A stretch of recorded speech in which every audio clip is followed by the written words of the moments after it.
राधे राधे दोस्तों, हमारी आज की कहानी है भगवान का प्रसाद। तो चलिए शुरू करते हैं। हम जब भगवान को भोग चढ़ाते हैं तो फिर भोग चढ़ने के बाद हमारा चढ़ाया हुआ भोग मतलब कि प्रसाद वैसा का वैसा ही क्यों होता है, उसमें से कुछ कम क्यों नहीं होता है? क्या आपको भी इस प्रश्न का जवाब नहीं पता है? क्या आप भी इस प्रश्न का जवाब जानना चाहते हैं? तो फिर बने रहें कहानी के आखिर तक। तो चलिए शुरू करते हैं कहानी। एक दिन एक लड़के ने क्लास में अपने शिक्षक से पूछा कि गुरुजी, हम भगवान को भोग चढ़ाते हैं तो फिर उस भोग में से भगवान कुछ लेते क्यों नहीं हैं? हमारा प्रसाद उतना का उतना ही क्यों होता है, उसमें से कुछ कम क्यों नहीं होता है?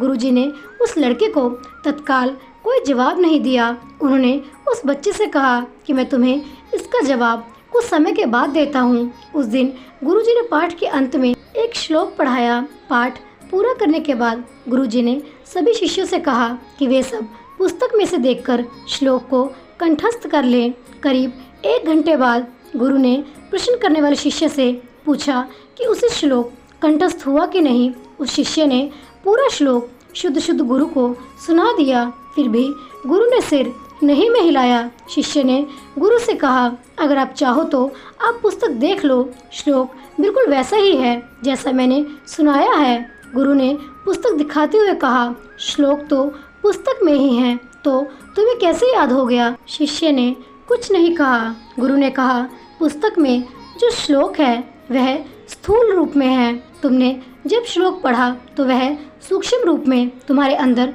प्रवेश कर गया। उसी सूक्ष्म रूप में वह तुम्हारे मन में रहता है। इतना ही नहीं, जब तुमने इसको पढ़कर कंठस्थ कर दिया तब भी पुस्तक के स्थूल रूप के श्लोक में कोई कमी नहीं आई। इसी प्रकार पूरे विश्व में रहते परमात्मा हमारे द्वारा चढ़ाए गए भोग को सूक्ष्म रूप में ग्रहण करते हैं और इससे स्थूल रूप के वस्तु में कोई कमी नहीं होती है।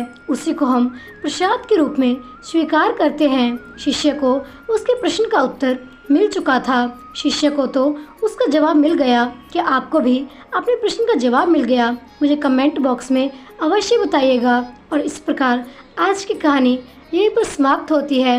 अगर आपको ये कहानी अच्छी लगी है तो कृपया जाने से पहले कहानी को लाइक करना, चैनल को सब्सक्राइब करना और शेयर करना मत भूलिएगा। आपका बहुत धन्यवाद होगा। मिलते हैं अगली कहानी के साथ। तब तक के लिए आप सभी को मेरी तरफ से राधे राधे।